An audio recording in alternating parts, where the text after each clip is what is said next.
I'm Kevin Watler, and this is your CMR Daily Buzz. A loggerhead turtle was poached from a beach in Cayman Brac as she came up to nest Wednesday night. The Department of Environment said the Cayman Brac loggerhead numbers are close to extinction, estimated at less than 30 mature nesting females. Now, losing mature nesting females to poachers is one of the greatest threats facing this population and may lead to their extinction. The loggerhead sea turtle is a Part 1 protected species, meaning it is protected at all times under the National Conservation Act. Now, the public is asked to report the suspicious sale of turtle meat or eggs to 925-3647 or 911. 25-year-old Charles Leonard Walton III, who was arrested by the police after he was listed as wanted last December, is again wanted by the police. Police told CMR that in January they issued a wanted bulletin for him, but it was due to a matter that was before the court at that time. However, that matter has been completed in the court and he has since been released from custody. Police added the current wanted bulletin is in relation to a new matter and that he is wanted for firearms offenses. A police statement said he is known to be violent and is believed to be armed and dangerous. He is approximately 6 feet 4 inches tall with dreadlocks and was last known to be living in Prospect. Police say he should not be approached and to immediately call 911 upon seeing him.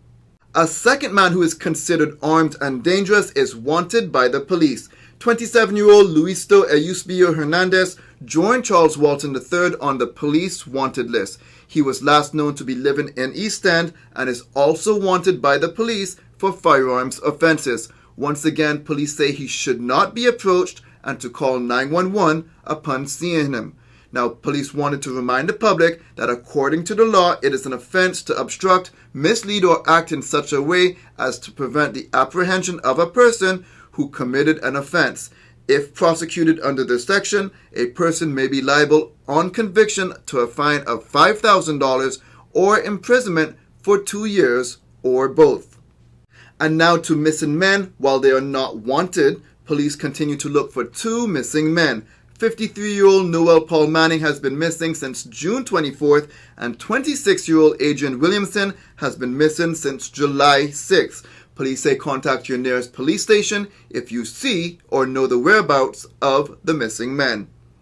Anonymous tips can be provided directly to the RCIPS via their confidential tip line at 949-7777 or via their website. The Office of the Ombudsman has made a decision and clarified the extent to which records of private sector service providers are exempt from release under the FOI Act, weighed against the public's right to know about deals with the government. Now, the decision related to a Freedom of Information request to the Cayman Islands Airports Authority about the licenses, rights, and services at the 2 local international airports. In her decision, Ombudsman Sharon Rolston noted that while there is still some debate as to whether or not the airport is subject to the Procurement Act, which dictates how the civil service acquires products and services, the Act clearly requires that certain information and contracts is made public within a certain time period. The Needs Assessment Unit has updated its eligibility criteria to better serve older persons and persons with permanent disabilities. Going forward, after having previously qualified for NAU assistance, these individuals will not have to undertake a full reapplication process. Instead, the NAU will verify that their circumstances have not changed using a continuation certificate. This policy change will reduce the burden on the people who really need financial assistance.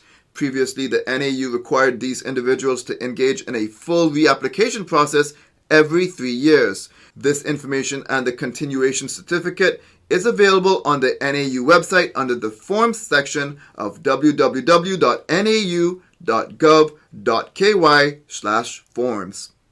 And the Needs Assessment Unit reminds the public of its upcoming district days, which will be held in East End and Northside on Friday, August 5th, Bordentown on August 12th, and West Bay on August 19th. More information is available on the Events section of the NAU website The NAU is also regularly updating its Facebook page. Caymanian golfer Aaron Jarvis is back on the rock. Sports Minister the Honorable Bernie Bush and Chief Officer Teresa Ekwinichi met Aaron at the airport when he arrived back on island. The government representatives congratulated the amateur golfer for his outstanding golfing. The University of Las Vegas, Nevada sophomore is back in Grand Cayman for a few days after his historic performance at the 150th Open. Accompanied by his parents and brother Andrew, the 19-year-old was the first Caymanian and first ever Latin America amateur champion to make the cut at the St. Andrews, the world's oldest golf course. Mr. Jarvis shared that he will soon be traveling to the Western Amateur Championship in Chicago, and from there on to the U.S. Amateur Championship in New Jersey. The golfer will also be playing at the World Amateur Team Championships alongside his brother Andrew and Justin Hastings in Paris from August 31st to September 4th. Team Cayman swimmers brought back 2 gold, 3 silver, and 2 bronze medals in a large and super competitive field at the Central American and Caribbean Amateur Swimming Championships in Bridgetown, Barbados. Now, the meet gave Cayman swimmers the chance to get official times in a 50-meter pool. Soraya Broadbelt stormed home with a gold in the girls' 13 to 14 50-meter butterfly and 2 silver medals in the 200 and 100 butterfly. Podium places were won by Dominic Hilton, who won a silver in the boys' 13 to 14 100 meter and a bronze in the 200 meter breaststroke. Additionally, Luke Higo won a gold in the boys' 11 to 12 50 meter and a bronze in the 100 meter to add to the team's 7-medal haul. Now, Cayman's open water team competed in a field of 80 to swim the 5 and 10K races with a day's rest in between. Now, despite never having swum a competitive 10K race before, they did a great job battling the current and staying hydrated. This was the first time Cayman had sent a dedicated open water team, and it's part of the CI Aquatic Sports Association's initiative to develop the discipline to its full potential. More information on each of these stories can be found at CaymanMallRoad.com. Now for your CMR weekend weather update is brought to you by WG Charters. The sun rises each weekend morning around 5:58 and sets around 7:04 each evening. The rain chance is elevated this weekend, so be prepared for some scattered showers and possible thunderstorms. Winds will be east between 10 to 15 miles per hour. It's going to be very hot during the daytime. The temperature rises to about 80 degrees, but it feels more like around 100 degrees Fahrenheit. Now at nighttime it cools to the low 80s. Looking ahead to next week, similar weather conditions are expected. It's summertime, so hot days and warm nights with brief scattered showers. Pretty much your typical summer pattern. CMR weather updates are brought to you by WG Charters. They offer private boat trips for a great price, so we encourage you to support them. That's it for now on the Daily Buzz. Thanks for joining me. Please stay safe and God bless.